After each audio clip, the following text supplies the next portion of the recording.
ونعوذ بالله من شرور أنفسنا ومن سيئات أعمالنا من يهده الله فلا مضل له ومن يضلله فلا هادي له ونشهد أن لا إله إلا الله وحده لا شريك له ونشهد أن سيدنا ونبينا ومولانا محمدا عبده ورسوله صلى الله تعالى عليه وعلى آله وأصحابه وبارك وسلم أما بعد فأعوذ بالله من الشيطان الرجيم بسم الله الرحمن الرحيم يرفع الله الذين آمنوا والذين أوتوا العلم درجات وقال رسول الله صلى الله عليه وسلم وإن الملائكة لتضع أجنحتها رضا لطالب العلم أو كما قال عليه الصلاة والسلام হযরত উলামায়ে কেরাম মুহতারাম হাজিরিন, এলাকার সর্বস্তরের মুসলমান ভাইয়েরা আমার,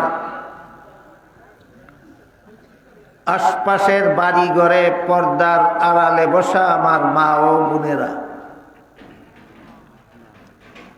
আমি আশা করি আপনারা সকলেই জানেন যে আজকের এই মুবারক সমাবেশের আয়োজন হবিগঞ্জ জেলার ভিতরে যে কয়েকটা প্রাচীনতম মাদ্রাসা আছে এর মধ্যে একটা হইল ইমামবাড়ি মাদ্রাসা। এই মাদ্রাসার উদ্যোগে আজকের এই মুবারক সমাবেশের আয়োজন করা হয়েছে। তাই মাদ্রাসা শিক্ষা সম্পর্কে কিছু কথা আপনাদের খেদমতে তুলে ধরার উদ্দেশ্যে আমি পবিত্র কোরআনের একটি আয়াতের সামান্য অংশ এবং হযরত রাসূল করিম সাল্লাল্লাহু আলাইহি ওয়াসাল্লামের দীর্ঘ একটি হাদিসের সামান্য অংশ তিলাওয়াত করেছি। হাদিসে আল্লাহর রাসূল বলেন, وَإِنَّ الْمَلَائِكَةَ لَتَضَعُ أَجْنِحَتَهَا رِضًا لِطَالِبِ الْعِلْمِ। এর অর্থ হল আল্লাহর নূরের তৈরি ফিরিস্তারা মাদ্রাসার ছাত্রদের সম্মান করার জন্য তাদের ডানা নত করে দেয়। আমাদের দেশের ভাষায় মাদ্রাসার ছাত্র, রাসূলের ভাষায় তালিবে ইলম। তালিবে ইলমের বাংলা অর্থ হল কোরআন হাদিসের বিদ্যা শিক্ষার্থী। যারা কোরআন হাদিসের বিদ্যা শিখতেছে তাদেরকে রাসূলের ভাষায় তালিবে ইলম আর আমাদের দেশের ভাষায় মাদ্রাসার ছাত্র বলা হয়। মাদ্রাসার ছাত্রদের সম্মানার্থে আল্লাহর নূরের তৈরি ফিরিস্তাগণ তাদের ডানা নত করে দেয়। অন্য হাদিসে আছে রাসূল করিম সাল্লাল্লাহু আলাইহি ওয়াসাল্লাম বলেন, তাদের জন্য পানির তলের মাছ আল্লাহর কাছে দোয়া করে। অন্য হাদিসে বলেন গর্তের ভিতরের পিপিলিকাও আল্লাহর কাছে দোয়া করে। অন্য হাদিসে আছে জঙ্গলের জীবজন্তু দোয়া করে। অন্য হাদিসে আছে আসমান জমিনের সমস্ত বাসিন্দারা যারা কোরআন হাদিসের বিদ্যা শিখে তাদের জন্য আল্লাহর কাছে দোয়া করে। আমাদের বোঝার ব্যাপার হলো কেন পিপিলিকা আল্লাহর কাছে মাদ্রাসা পড়নেওয়ালাদের জন্য দোয়া করে? পানির তলের মাছ কেন আল্লাহর কাছে কোরআন হাদিস শিক্ষার্থীদের জন্য দোয়া করে? জীব জঙ্গলের জীবজন্তুরা কেন এদের জন্য আল্লাহর কাছে দোয়া করে? আসমান জমিনের সমস্ত বাসিন্দারা কেন এদের জন্য দোয়া করে? তার কারণ হল হাদিস শরীফে রাসূল করিম সাল্লাল্লাহু আলাইহি ওয়াসাল্লাম বলেন, যতদিন পর্যন্ত দুনিয়াতে একটা মানুষও আল্লাহকে ডাকবে ততদিন পর্যন্ত আল্লাহ দুনিয়াটা ধ্বংস করবেন না, কিয়ামত হবে না। যেদিন দুনিয়াতে আল্লাহকে ডাকার মতো একটা মানুষও থাকবে না, সেই দিন থেকে আল্লাহ এই দুনিয়াটা আর রাখবেন না, ধ্বংস করে দিবেন, কিয়ামত হয়ে যাবে। হাদিসটা বুঝলে আপনারা প্রত্যেকেই বলতে পারবেন কিয়ামত এখনো হয় না কেন? এখনো কিছু লোকে আল্লাহরে ডাকে। এখনো কিয়ামত হয় না কেন? এখনো কিছু লোকে আল্লাহকে ডাকে। রাসূল বলেছেন, যেদিন আল্লাহকে একটা মানুষও থাকবে না ডাকার মতো, সেই দিন দুনিয়াটা রাখবেন না, আল্লাহ ধ্বংস করে দিবেন। তাহলে এখন পর্যন্ত কিয়ামত হইতেছে না কেন? যেহেতু কিছু লোকে এখনো আল্লাহকে ডাকে। আর আল্লাহকে ডাকা শিক্ষা দেওয়া হয় একমাত্র মাদ্রাসায়। মাদ্রাসা আছে বলে কিছু লোকে আল্লাহকে ডাকে, আর কিছু লোকে আল্লাহকে ডাকে বলে দুনিয়াটা টিকে থাকে। তাহলে মাদ্রাসা শিক্ষা দুনিয়ার অস্তিত্ব রক্ষার জন্য অপরিহার্য। যেদিন দুনিয়াতে মাদ্রাসা শিক্ষা থাকবে না, কোনো মানুষ আল্লাহকে ডাকবাস করতে পারতেছে। গর্তের ভিতরের পিপিলিকাকে আল্লাহ এই উপলব্ধি দিছেন, যেহেতু এদের কারণে ওদের জীবন রক্ষা হয়। এটা হলো মাদ্রাসা শিক্ষার দ্বারা দুনিয়াতে আমাদের যত উপকার আছে এর মধ্যে একটা উপকার, যে জগৎটা রক্ষা হয়। রব্বুল আলামিন এক আয়াতে বলেন, ইন্নাল্লাযীনা ক্বালু রাব্বুনাল্লাহু সুম্মা ইসতাকামু তাতানাজ্জালু আলাইহিমুল মালাইকাতু আল্লা তাখাফু ওয়া লা তাহজানু ওয়া আবশিরু বিল জান্নাতিল্লাতী কুনতুম তুআদুন। এর অর্থ হলো, যারা আল্লাহকে রব স্বীকার করার পরে, অর্থাৎ আল্লাহর প্রতি ঈমান আনার পরে যারা মরণ পর্যন্ত আল্লাহর বিধান পালনে অটল থাকবে, এদের মরণকালে শয়তান বেঈমান বানাতে পারবে না। আল্লাহ তাদেরকে ঈমান নিয়ে মরণের জন্য রহমতের ফিরিস্তা পাঠাইয়া সাহায্য করবে। সুবহানাল্লাহ। মরণ পর্যন্ত আল্লাহর বিধান পালনে যারা অটল থাকবে, এদেরকে মরণকালে শয়তান বেঈমান বানাতে পারবে না। চেষ্টা করবে শেষ সীমা, কিন্তু পারবে না। কেন? আল্লাহ বলেন, আমি রহমতের ফিরিস্তা পাঠিয়ে তোমাদেরকে সাহায্য করব, মরণকালে যেন শয়তান তোমাদেরকে বেঈমান বানাতে না পারে। কোন কাজে অটল থাকলে? আল্লাহর বিধান পালনে অটল থাকলে। কোন পর্যন্ত? মরণ পর্যন্ত।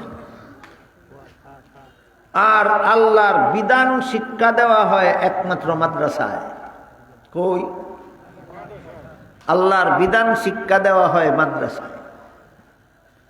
মাদ্রাসায় আল্লাহর বিধান শিক্ষা দেওয়া হয়, আর এই বিধান শিখে একদল মানুষ মরণ পর্যন্ত আল্লাহর বিধান পালনে অটল থাকে।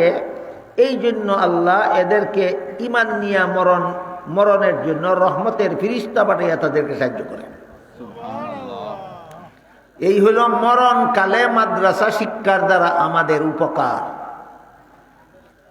দুনিয়াতে মাদ্রাসা শিক্ষার দ্বারা উপকার হইল সমস্ত জগৎবাসীর জীবন রক্ষা মাদ্রাসা শিক্ষার কারণে। মরণকালে মাদ্রাসা শিক্ষার দ্বারা আমাদের উপকার, ঈমান নিয়া মরণ নসিব হবে মাদ্রাসা শিক্ষা চালু থাকার কারণে। এরপরে কবর জগতে মাদ্রাসা শিক্ষার দ্বারা কি উপকার? হাদিস শরীফে রাসূল করিম সাল্লাল্লাহু আলাইহি ওয়াসাল্লাম বলেন, আল কবরু রাউদাতুম মির রিয়াদিল জান্নাতি আও হুফরাতুম মিন হুফারিন নার। এর অর্থ হলো কবর, প্রত্যেকটা মানুষের কবর হয়তো জান্নাতের একটা বাগান হবে আর না হয় জাহান্নামের একটা অগ্নিকুণ্ড হবে।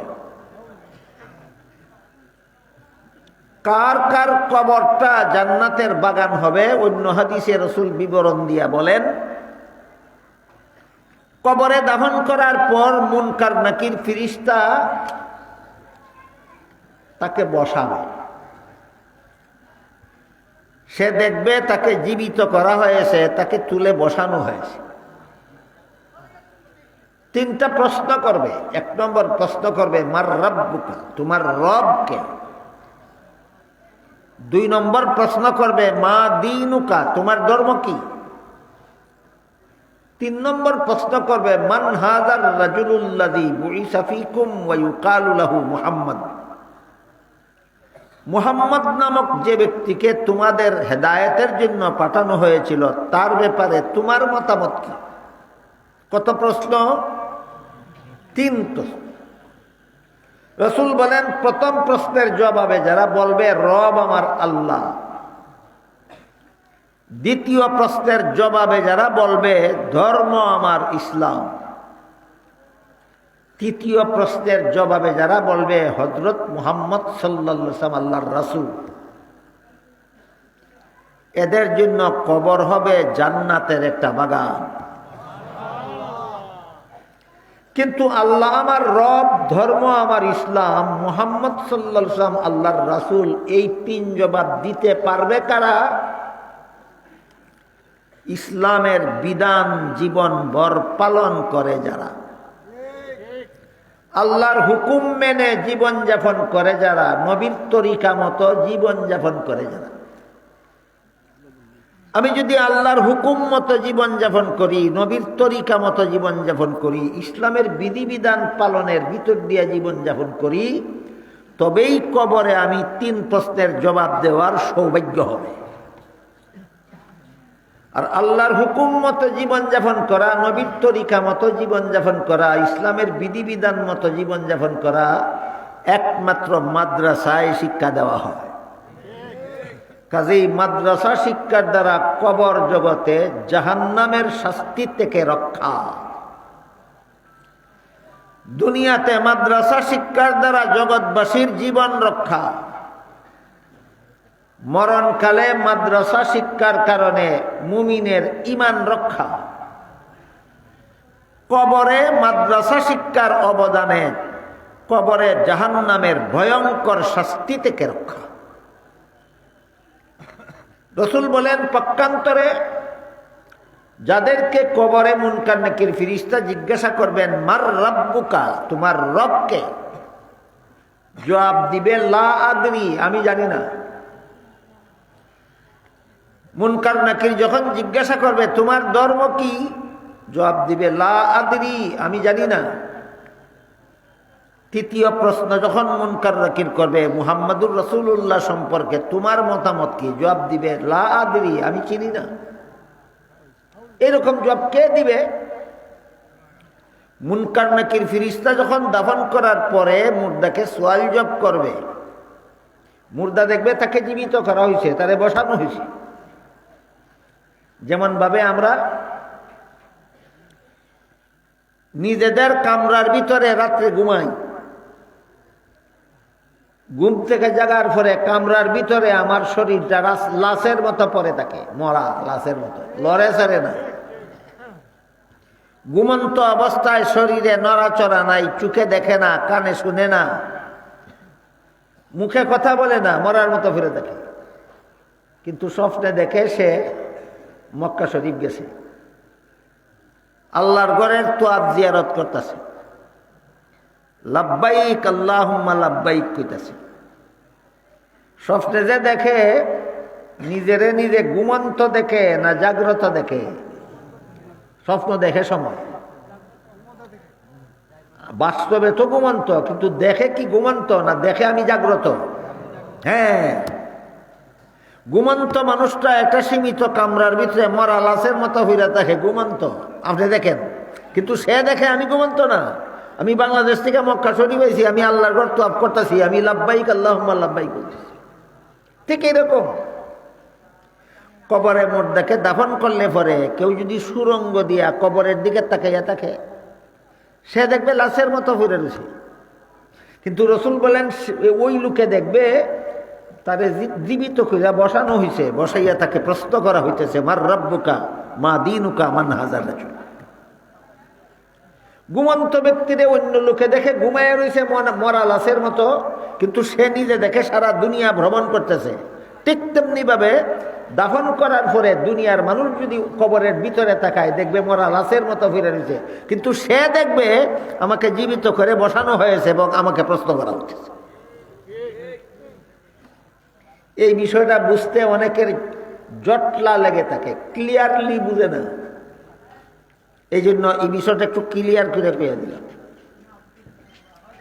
রসুল বলেন মুনকার নাকিরের যখন প্রশ্ন করবে মার রাব্বুকা, সে বলবে আমি জানি না। প্রশ্ন করবে মা দীনুকা, তোমার ধর্ম কি, সে বলবে আমি জানি না। মুনকার নাকির জিজ্ঞেস করবে মুহাম্মদুর রাসূলুল্লাহ সম্পর্কে তোমার মতামত কি, সে বলবে আমি জানি না। এই লোকটা কে? যার আল্লাহর প্রতি সঠিক ঈমান ছিল না, যে ইসলামের বিধানে বিশ্বাসী ছিল না, যে নবীর তরিকাকে নাজাতের পথ মনে করত না। এমন লোক আছে কি সমাজে? আল্লাহর প্রতি সঠিকভাবে ঈমান নাই। আল্লাহ কোরআনে যত কথা বলেছেন এর মধ্যে অনেক কথার প্রতি তার সন্দেহ আছে, ঠিক না বেঠিক? তার সন্দেহ আছে, মনে করে আল্লাহর এই কথাটা ঠিক না। এরকম অনেক কথা আছে কোরআনে। বর্তমান সমাজের লক্ষ লক্ষ নামদারি মুসলমানে পরিষ্কার বলে এই কথা ঠিক নয়। এর ইমান রইছে না বেঈমান হয়ে গেছে? এত নিজে নিজে নিজের ইমানদার ওই করে। আপনাদের সাথে ওয়াজ মাহফিলে যোগদান করে, আমি অনেকের মুখ চিনি, আল্লাহর কথায় আপত্তি আছে, কিন্তু আপনাদের সাথে বসে ওয়াজ শোনে। আমাদের সাথে মঞ্চে এসে চেয়ারেও বসে, আমি চিনি, অনেকেই চিনি, কিন্তু আল্লাহর কোরআনের অনেক কথার বিরুদ্ধে তার আপত্তি আছে। এর মধ্যে একটা উদাহরণ আপনাদেরকে বলি। আল্লাহ পবিত্র কোরআনের সূরা আহজাবের 33 নম্বর আয়াতের শুরুতেই বলেছেন ওয়াকারনা ফি বুয়ুতিকুন্না, ও মুসলমান মহিলারা তোমরা বসবাসের ঘরে থাকো। আল্লাহ সূরা আহজাবের 33 নম্বর আয়াতের শুরুতে মুসলমান মহিলাদেরকে ডাক দিয়া কি নির্দেশ দিয়েছেন? বসবাসের ঘরে থাকো। এবার আপনারা বলেন বাংলাদেশে এমন কিছু তথাকথিত শিক্ষাজীবী, বুদ্ধিজীবী, জ্ঞান পাপী আছে কিনা যারা এমন প্রশ্ন করে যে পুরুষ পথে ঘাটে, হাটে মাঠে, শহরে বন্দরে যেখানে সেখানে ঘোরাফেরা করে, আর মহিলারা বসবাসের ঘরে বন্দী হয়ে বসে থাকবে কেন? বলে কিনা? এরা কি আল্লাহর কোরআনে বিশ্বাসী না প্রতিবাদী? সাথে সাথে ঈমান শেষ। এত নিজে নিজে মুসলমানই মনে করে, কিন্তু কবরে ঢুকলে মুনকার নাকির যখন জিজ্ঞেস করবে তোর রব কে, কইবা আমি চিনি না, কারণ হে চিনার কাজ করছে না দুনিয়াতে। বুঝাইতে পারলাম বিষয়টা? কোরআনের কোন কথার বিরুদ্ধে যার আপত্তি আছে সে যে বেঈমান নিজেও জানে না। এই কারণে মুনকার নাকির যখন জিজ্ঞেস করবে তোর রব কেটা, তোর আল্লাহ কে, কইব আমি চিনি না, কারণ আল্লাহর বিধানে বিশ্বাসী ছিল না সে দুনিয়াতে। আপনাদের মনে প্রশ্ন জাগতে পারে কেন মহিলাদেরকে আল্লাহ বসবাসে ঘরে থাকতে বলে? এই প্রশ্নের জবাব আমি অনেক সময় অনেকখানে দিয়েছি। কারো যদি মনে না থাকে বা কেউ যদি শুনে না থাকেন, তাহলে তাদের জন্য আজকে সংক্ষেপে আবার বলি শুনুন। আল্লাহ মহিলাদের জীবনে 5টা দায়িত্ব আলাদা দিছেন, যেগুলি দুনিয়ার কোনো পুরুষকে দিছেন না। কটা? 1 নম্বর, প্রতি মাসে মাসে মাসিক ঋতুস্রাবের ঝামেলা সহ্য করা। 2 নম্বর, প্রতিটি সন্তান গর্ভে ধারণ করা। 3 নম্বর, সন্তান প্রসবের কষ্ট সহ্য করা। 4 নম্বর, সন্তানকে স্তনের দুধ পান করানো। 5 নম্বর, সন্তান নিজে নিজে চলার যোগ্য হওয়ার আগ পর্যন্ত সন্তান লালন পালন করা। বলেন, এই কাজগুলি করার জন্য পথে ঘাটে, হাটে মাঠে, শহরে বন্দরে, যেখানে সেখানে সুবিধা না বসবাসের ঘরে সুবিধা? তাহলে আল্লাহ মহিলাদেরকে বসবাসের ঘরে থাকতে হুকুম দিছেন অযৌক্তিক না চূড়ান্ত যুক্তিসম্মত? পণ্ডিতের ঘরের পণ্ডিত, হের কথা শুনলে বোঝা যায় হের মতো যুক্তি আল্লাহ বুঝে না। বাপটা এমনও কান যুক্তি বুঝে, আল্লাহ অতটুকু বুঝে না। এই জন্য বলছি আপনাদেরকে, আল্লাহ কি মহিলাদেরকে বসবাসের ঘরে থাকতে বলেছেন অযৌক্তিক না চূড়ান্ত যুক্তিসম্মত? চূড়ান্ত যুক্তিসম্মত। আপনারা যে সমাজে বাস করেন, এই সমাজের বহু বড় বড় শিক্ষিত পণ্ডিতরা এটারে সঠিক মনে করে না। মহিলা বসবাসের ঘরে থাকবে এই বিধানকে বিশ্বাস করে না, কিন্তু নিজের নিজে ইমানদার মনে করে। আপনারা সাথে বসে ওয়াজ শুনে, আমরা সাথে বসে বক্তৃতাও দেয়, ওয়াজও করে, উমরাও করে, আর নিজের নিজে মুসলমান মনে করে। মুনকার নাকির যখন জিজ্ঞেস করবো মার রাব্বুকা, সে বলবে আমার তো জানা নাই, কারণ আল্লাহর কথার বিরুদ্ধে তার আকীদা বিশ্বাস ছিল।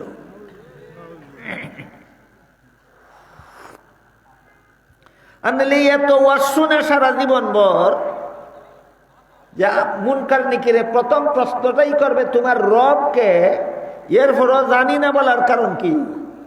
কারণ এই দুনিয়ার সারা জীবনের বেঈমানির কারণে মরণের সময় সে ঈমান নিয়ে কবরে ঢুকতে পারবে না। এই জন্য মুনকার নাকিরের প্রশ্নের জবাব দিতে পারবে না।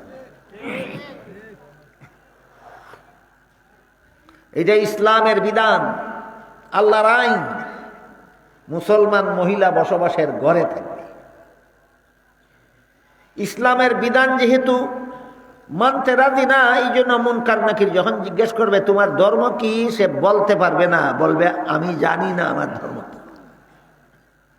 মুহাম্মদুর রাসূলুল্লাহর তরিকা তার পছন্দসই নয়, রাসূলের তরিকা পছন্দসই নয়।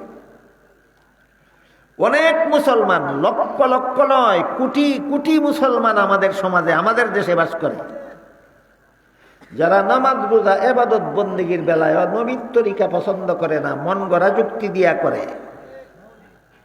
নবীর তরিকা মতে করে না মন গড়া যুক্তি মতে করে? রাসূল বলেন এরা আমাকে মানে না, এরা বেহেশতে যাবে না। হাদিসটা শুনাই আপনাদেরকে। আল্লাহ রাসূল হাদিস শরীফে বলেন কুল্লু উম্মতি ইয়াদখুলুনাল জান্নাতা ইল্লা মান আবা। কিলা ওয়া মান আবা ক্বালা মান আতাআনি দাখালাল জান্নাতা ওয়া মান আসানি ফাকাদ আবা, আও কামা ক্বালা আলাইহিস সালাতু ওয়াসসালাম। রাসূল বলেন আমার সমস্ত উম্মত জান্নাতে যাবে, কিন্তু যে সমস্ত উম্মত আমাকে মানে না এরা জান্নাতে যাবে না। সাথে সাথে সাহাবায়ে কেরাম জিজ্ঞেস করলেন আপনার কোন কোন উম্মতে আপনাকে মানে না? রাসূল বলেন আমার তরিকা মতে চলে যারা, আমাকে মানে তারা জান্নাতে যাবে। তারা যারা আমার তরিকা নয়, মন গড়া মতো নামাজ রোজা ইবাদত বন্দেগী করে, এরা আসলেই আমাকে মানে না, এরা কখনো জান্নাতে যাবে না।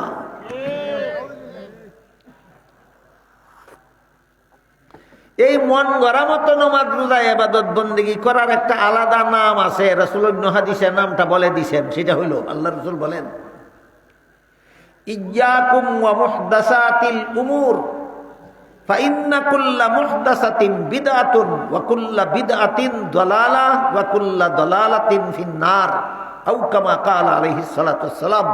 রাসূল বলেন সাবধান, ধর্মের কাজ মন গড়া যুক্তি দিয়া করো না, করলেই বিদআত।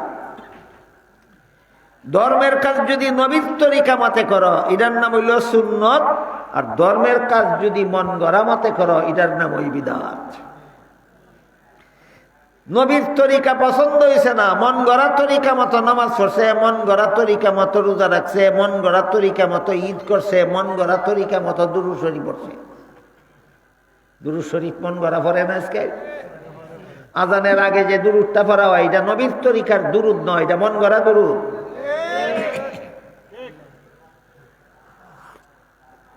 জানাজার সালাম ফিরাবার পরে যে মুনাজাত করা হয় এটা নবীর তরিকার মুনাজাত নয়, এটা মন গড়া মুনাজাত।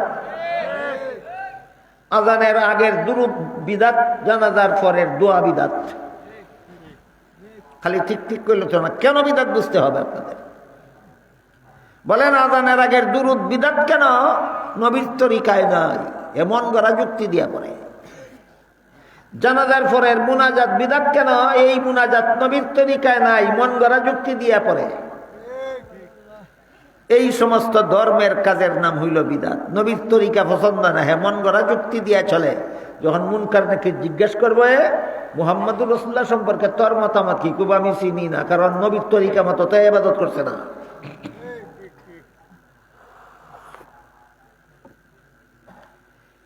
এদের ব্যাপারে হাদিস শরীফে আল্লাহ রাসূল বলেন তিনটা প্রশ্নের জবাবেই যখন বলবে আমি জানি না, আমি জানি না, আমি জানি না। কোন কোন হাদিসে আছে রাসূল বলবে হা হা লা আদরি, হায় রে আমার পুরা কপাল, রব কে আমি জানি না, ধর্ম কি আমি জানি না, নবী কে আমি জানি না। তখন আল্লাহ ফেরেশতাদেরকে বলবেন এটা আমার পাপিষ্ঠ বান্দা, তার কবরকে সংকীর্ণ করে দাও, তার কবরের সাথে জাহান্নামের দরজা কেটে দাও, তার কবরে জাহান্নামের আগুনের বিছানা বিছাইয়ে দাও, তার গায়ে জাহান্নামের আগুনের পোশাক পরাইয়া দাও, আর জাহান্নামের দরজা, জাহান্নামের সাথে তার কবরের দরজা কেটে দাও, কিয়ামত পর্যন্ত যেন এই কবর জগতে জাহান্নামের আগুনে জ্বলতে থাকে। এটাকেই রসুলের ভাষায় কবরের আযাব বলা হয়, আযাবুল কবর। কবরের আযাব শুধু বেদিন কাফিরের হয় না, অনেক মুমিন মুসলমানেরও কবরের আযাব হয়। এই কথাটা হলো আপনাদের গুরুত্বের সাথে বুঝা এবং মনে রাখার বিষয়। কবরের আযাব শুধু বেদিন কাফিরের হয় না, অনেক মুমিন মুসলমানেরও কবরে আযাব হয়। আপনারা যদি বলেন বেদিন কাফিরের মতো আমাদের কবরেও আযাব হোক, তাহলে আমি কবরের আযাবের ব্যাপারে কিছু বলতে চাই না। আর যদি আপনারা বলেন বেদিন কাফিরের মতো আমাদের কবরে আযাব না হোক, তাহলে আমি কিছু কথা বলবো কোন কোন অপরাধের কারণে মুসলমানের কবরে আযাব হয়। কোনটা চাইন কোন? যদি কোন বলে আমরার কবরে আযাব হোক, তাহলে আমার আযাবের ব্যাপারে কিছু বলার দরকার নেই। আর যদি বলেন আমাদের কবরে কাফিরের মতো আযাব না হোক, তাহলে কি করলে না হবে ওইটা তো বুঝতে হবে। আপনারা কেউ চান আপনাদের কবরে কাফিরের মতো আযাব হইতো? কি করলে কবরের আযাব থেকে রক্ষা পাওয়া যায়, আর কোন অপরাধে কবরে আযাব হয় সেটা তো বুঝতে হবে।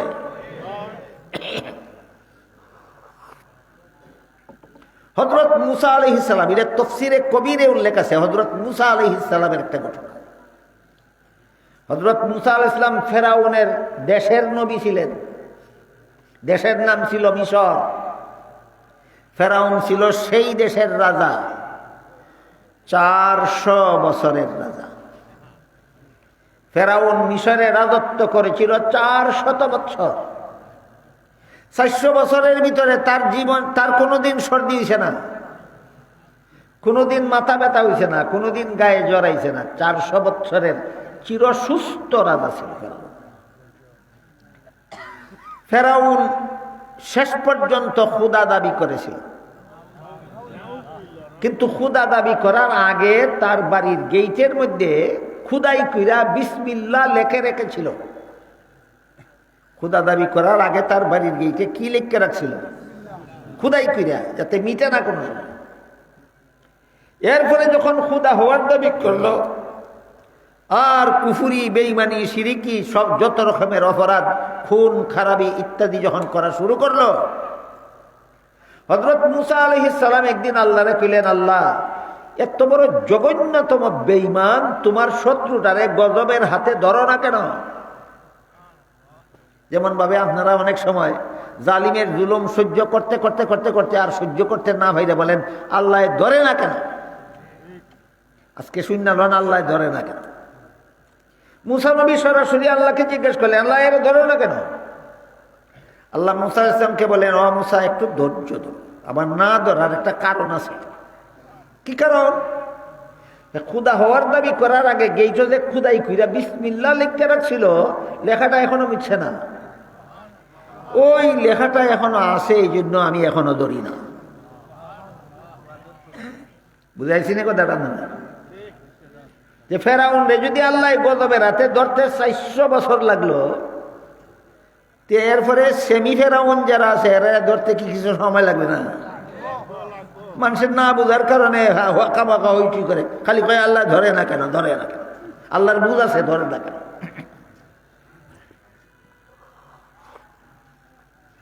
সেই ফেরাউনের দেশের নবী ছিলেন হযরত মুসা আলাইহিস সালাম। মুসা আলাইহিস সালাম রাস্তা দিয়ে যাইতেছিলেন, দেখলেন এক মুসলমানের কবরে আযাব হইতেছে। এই যে মুসলমানের কবরে আযাব হয়, ইমানদারের কবরে আযাব হয়। মুসা আলাইহিস সালাম দেখলেন এক ইমানদারের কবরে, রাস্তার পাশে এক মুমিন মুসলমানের কবর ছিল, তার কবরে অত্যন্ত কঠিন আযাব হইতেছে, যে কারণে সে মহা বিপদে আছে। হাদিস শরীফে রাসূল করিম সাল্লাল্লাহু আলাইহি ওয়াসাল্লাম বলেন, কবরের আযাব এর অবস্থা দুনিয়ার জীবিত মানুষকে জানতে দেওয়া হয় না, বুঝতে দেওয়া হয় না। নবী রাসূলগণকে বুঝতে দেওয়া হয়, দেখতে দেওয়া হয়। সাধারণ মুসলমানকে বুঝতে দেওয়া হয় না কেন? কারণ দর্শাইয়া রাসূল বলেন, দুনিয়ার জীবিত কোনো মানুষ যদি কবরের ভয়ঙ্কর আযাব দেখত, তাহলে পাগল দেওয়ানা হইয়া বাড়িঘর ছাইরা বনে জঙ্গলে ঘোরাফেরা করতে করতে মারা যেত। রাসূল বলেন, দুনিয়ার কোনো জীবন্ত মানুষ যদি কবরের ভয়ঙ্কর আযাব দেখত, জীবনে কোনোদিন কোনো মুর্দাকে কবরে দাফন করার সাহস করত না। নবীর কথা বুঝে থাকলে বলেন, কবরের আযাব অত্যন্ত মামুলি না মারাত্মক ভয়ঙ্কর? মারাত্মক ভয়ঙ্কর। নবী রাসূলগণকে কবরের আযাব দেখতে দেন, বুঝতে দেন কেন? তারা যেন দুনিয়ার মানুষকে সতর্ক করতে পারে। দুইজন সাধারণ মানুষকে আল্লাহ কবরের আযাব দেখতে দেন না, এরা দেখলে জীবনে কোনোদিন মুর্দা কবরে দাফন করার সাহস করত না। নবী রাসূলগণকে দেখতে দেন কেন? সাধারণ মানুষকে সতর্ক করার জন্য। তাই মুসা নবী যাইতেছিলেন রাস্তা দিয়া, পাশে ছিল একটা কবর মুমিন মুসলমানের, দেখেন কবরে আযাব হতেছে। তাফসীরে কবিরে লিখিত ঘটনা। কি বুঝলাম এর দ্বারা? শুধু কাফিরের কবরে আযাব হয় না, মুমিন মুসলমানের কবরে আযাব হয়। ওই কবরের ঘটনা একটু পরে কই, এর আগে আমরা একটু বোঝার চেষ্টা করি মুসলমানের কবরে কোন কোন অপরাধের কারণে মুসলমানের কবরে আযাব হয়। বিভিন্ন বিশেষ বিশেষ কতগুলি অপরাধ আছে আল্লাহর দরবারে।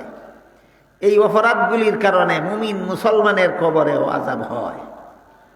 আপনারা আগেই কইছেন আপনাদের কবরে আযাব হোক, এটা আপনারা চান না। তাইলে তো অবশ্যই আমরা জানা দরকার কোন কোন অপরাধে মুসলমানের কবরে আযাব হয়, সেই অপরাধ না কইরা যেন মরি। কি বলেন আপনারা?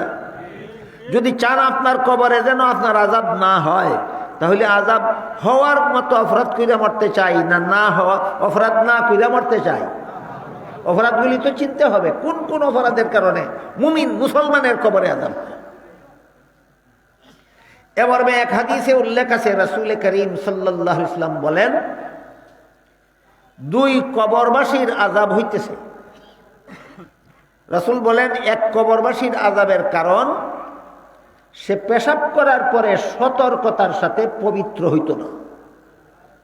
পেশাব করার পরে সতর্কতার সাথে যেই ব্যক্তি পবিত্র হয় না, এই সামান্য একটা অপরাধের কারণে মুমিন মুসলমানের কবরে আযাব হয়।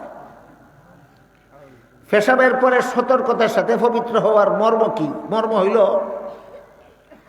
পুরুষেরা পেশাব করে শেষ করার পরেও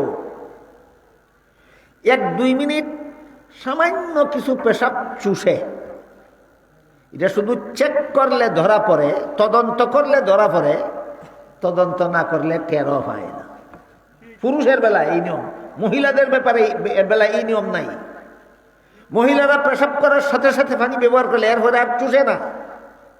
কিন্তু পুরুষদের পেশাবের সিস্টেমটাই আল্লাহ এমনভাবে করে দিয়েছেন, পেশাব করে পানি ব্যবহার করে সাথে সাথে পানি ব্যবহার করলে উঠতে চলে গেলে এরপরেও আরো সামান্য 1 বিন্দু 2 বিন্দু পেশাব চুষে যেটা সে টের পায় না, আপনি চেক করলে, আপনার তদন্ত করলে টের পাবেন।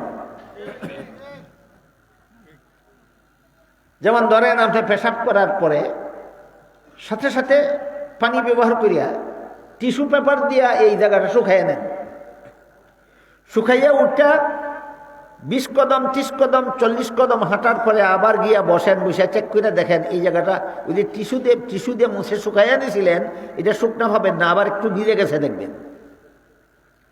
টিস্যু দিয়ে মুছে শুকাইয়া ফেললেন, এরপরে আর একটু ভিজে গেল, কোন আকাশের পানিতে না পেশাবে? এইভাবে চেক করলে ধরা পড়বে। সব পুরুষের এক সমান অভ্যাস থাকে না, কারো আধা মিনিট চুষে, কারো 1 মিনিট পর্যন্ত চুষে, কারো 2 মিনিট পর্যন্ত চুষে। আপনার কত মিনিট চুষে এটা আপনাই চেক করে বের করতে হবে, এটা আপনার দায়িত্ব। এই চুষা শেষ হইলে পরে পানি ব্যবহার করবেন। চুষা শেষ হওয়ার আগ পর্যন্ত পানি ব্যবহার না করে আর টিস্যু ব্যবহার করবেন, মাটির ঢেলা ব্যবহার করবেন। এটার এই কুলুক, ঢেলা কুলুক বলা হয়। বলেন পেশাব করার পরে ঢেলা কুলুক ব্যবহার করার বিধান আসেনি? মহিলাদের জন্য না পুরুষের জন্য? পুরুষের জন্য। এবার যেই পুরুষ পেশাব করার পরে ঢিলা কুলুক ব্যবহার করে না, পানি ব্যবহার করে চলে যায়, এরপরে যে 1 মিনিট 2 মিনিট কিছু পেশাব চুষলো, সে তো ঢেলা কুলুক ব্যবহার করলো না। এই চুষায় 1 বিন্দু 2 বিন্দু পেশাব তার লঙ্গিতে লাগলো, তার পাজামাতে লাগলো, তার প্যান্টে লাগলো, তার খবরই নাই। তার পরনের লঙ্গি নাফাক হইয়া থাকলো, এই নাফাক লঙ্গি লইয়া আবার 5 বেলা নমাজও হলো। অপরাধটা ছোট না, এটা এই চক্রবৃদ্ধি সুদের মতো অপরাধ।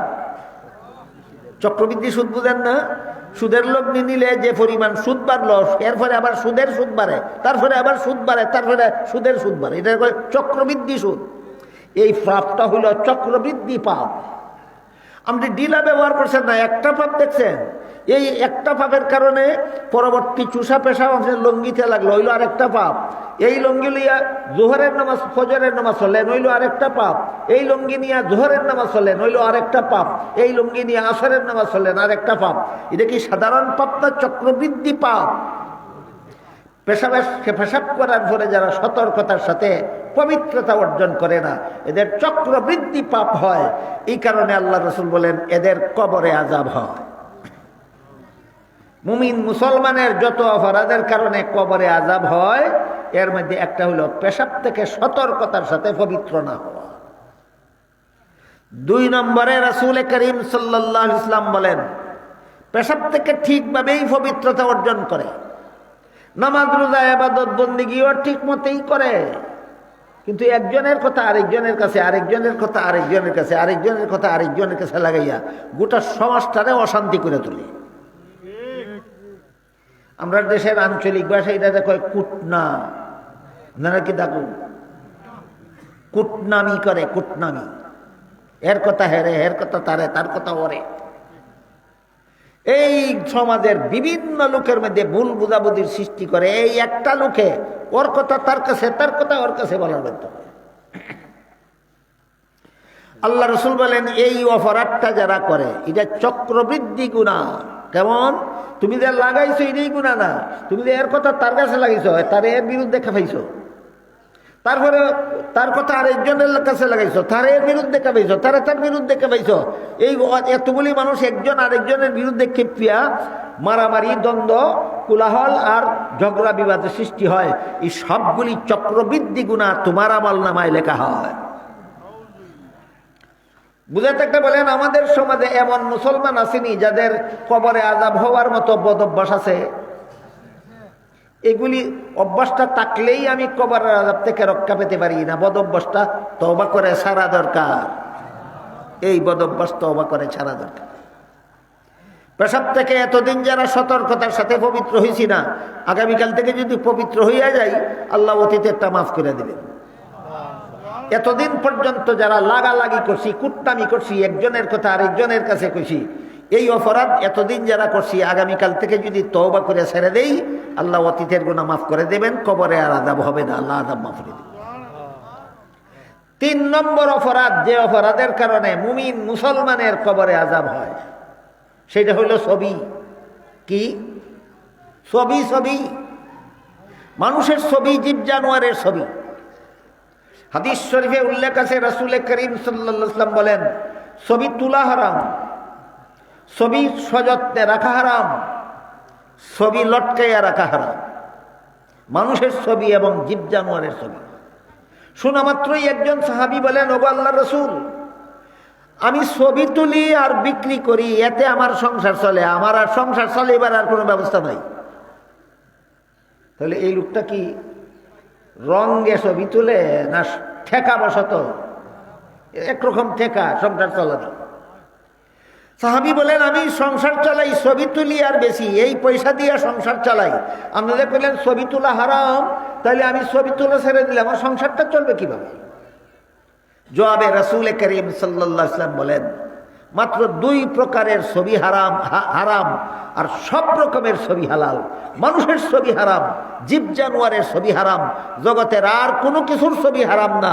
তুমি আসমানের ছবি তুলো বেছো, তুমি চন্দ্র সূর্যের ছবি তুলো আর বেছো, তুমি গ্রহ নক্ষত্রের ছবি তুলো আর বেছো, তুমি গাছের ছবি তুলো আর বেছো, তুমি ফুলের ছবি তুলো আর বেছো, তুমি ফলের ছবি তুলো আর বেছো, তুমি পাহাড়ের ছবি তুলো আর বেছো, তুমি সাগরের ছবি তুলো আর বেছো, তুমি মাঠের সিনারির ছবি তুলো আর বেছো।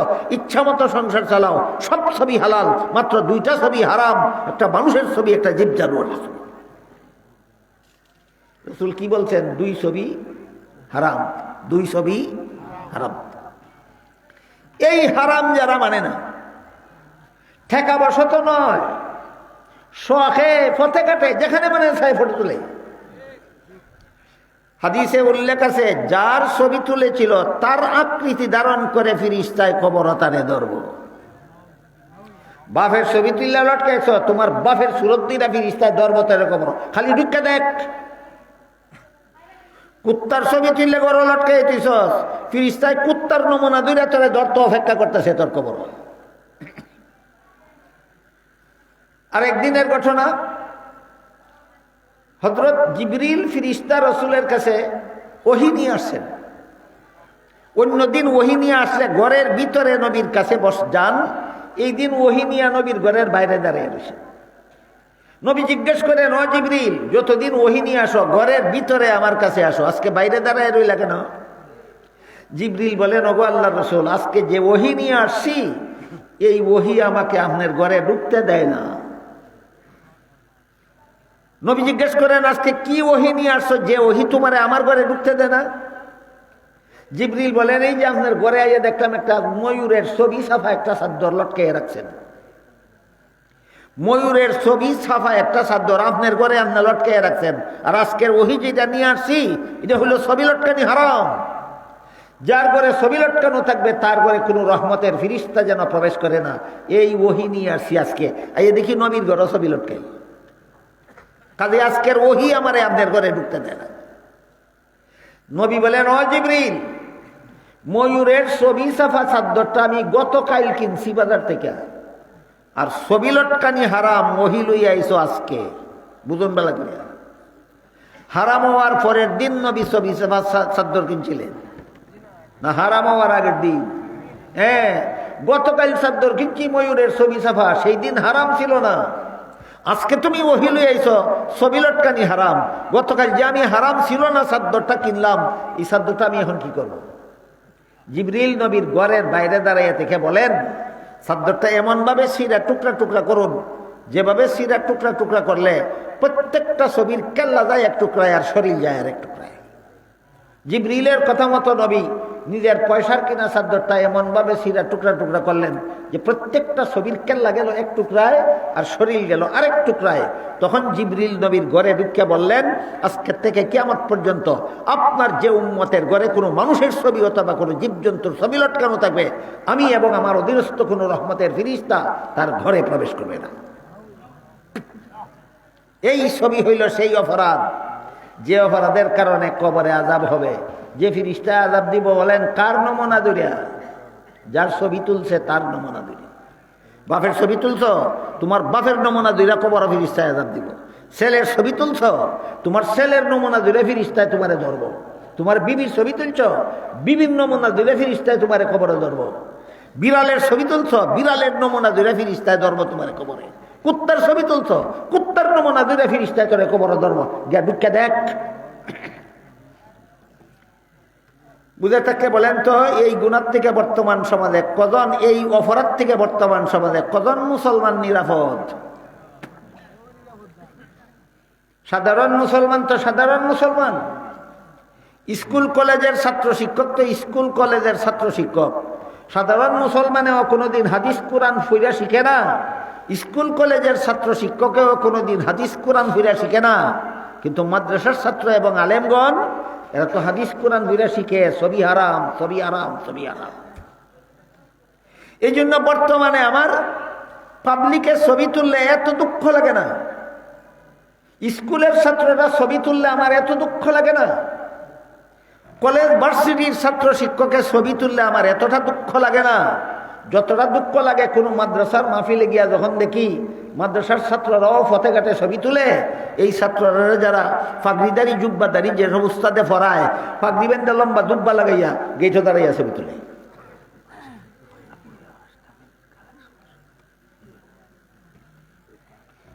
এতে আমার যত দুঃখ লাগে। বলেন তো, যারা ছবি হারাম হাদিস না ফইরা যারা ছবি তুলে এরার গুনাহ, আর ছবি তোলা হারাম ফইরা যারা ছবি তুলে এরার গুনাহ কি সমান? না, যে ফইরা বুঝে শুনে যারা তুলছে এরা গুনাহ ডাবল, এদের গুনাহ ডাবল। মুফাসসিরিনে কেরাম তাফসীরের কিতাবে লিখেছেন, মুহাদ্দিসিনে কেরাম হাদিসের ব্যাখ্যা গ্রন্থে লিখেছেন, শুয়োরের গোশত খাওয়া যেভাবে আল্লাহ কোরআনে হারাম ঘোষণা করেছেন, কিন্তু ঠেকাবশত যে ঠেকছে তার জন্য হালাল ঘোষণা করেছেন। শুয়োরের গোশত খাইবার লাগি ঠেকছে কে? যেই ব্যক্তি হালাল খানা পায় না, এই জন্য খায় না। না খাইতে না খাইতে এখন মরণাপন্ন অবস্থা। আর যদি না খাইয়া তা খেতে মরবো। এই সময় যদি কোনো বেদিন কাফিরে কয় আমার কাছে শুয়োরের গোশত আছে, খাইয়া জান বাঁচাইতে পারো, তখন তার জন্য শুয়োরের গোশত খাওয়া হালাল হয়। বলেন, এই লোকটাই যে বেদিনের কাছ থেকে শুয়োরের গোশত লইয়া খাইয়া জান বাঁচাইল, এটা কি রঙ্গে, স্বাদে, শখে না ঠেক্কা?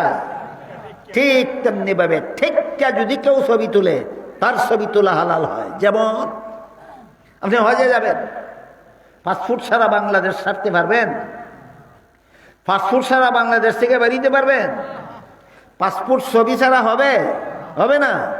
তাইলে হজে যাইবার জন্য পাসপোর্ট করলেন, পাসপোর্ট কমপ্লিট করার জন্য ছবি তুললেন, রঙ্গে না ঠেক্কা? শুয়োরের গোশত যেভাবে ঠেক্কা খাইলে হালাল হয়, ছবিও ঠেক্কা তুললে হালাল হয়। টেকা ছাড়া যেভাবে শুয়োরের গোশত খাওয়া হারাম, টেকা ছাড়া মানুষ পশুর ছবি তোলা হারাম। আমরা দেশে একটা কথা কয়, সরিষার ভিতরে ভূত। কয়নি? কোন সময়?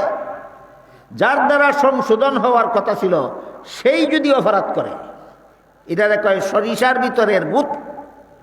সমাজের মানুষ যখন এত বড় জঘন্যতম ছবি তোলার মতো একটা হারাম কাজ করে, সেই সমাজের মানুষকে যে সমস্ত মাদ্রাসার ছাত্র আর যে সমস্ত আলেমগণ এই হারাম থেকে বাঁচাইবার কথা ছিল, ফিরানির কথা ছিল, সেই সমাজে মাদ্রাসার ছাত্ররা অবাধে পথে ঘাটে ছবি তুলে।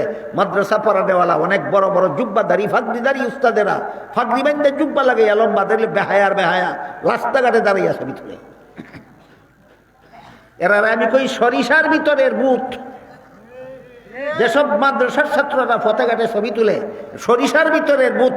যে সমস্ত মৌলবীরা যেখানে সেখানে ছবি তুলে, এরা সরিষার ভিতরের ভূত।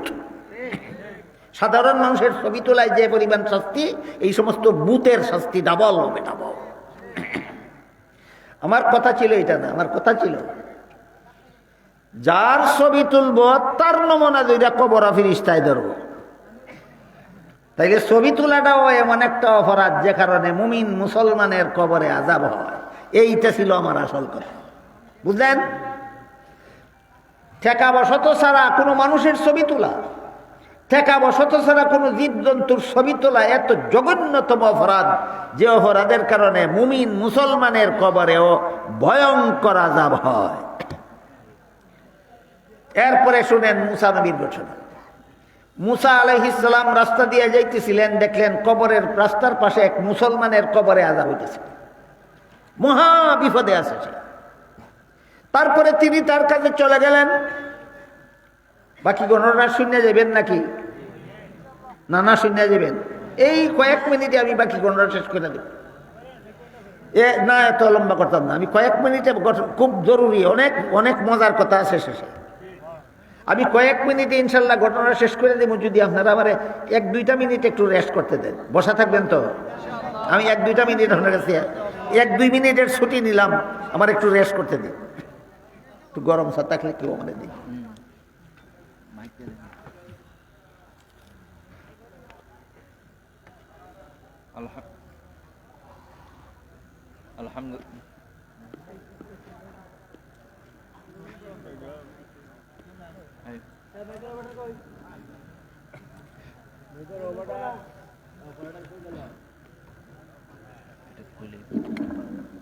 আলহামদুলিল্লাহ, হুজুরকে আমরা একটু হুজুরের সময় দিচ্ছেন।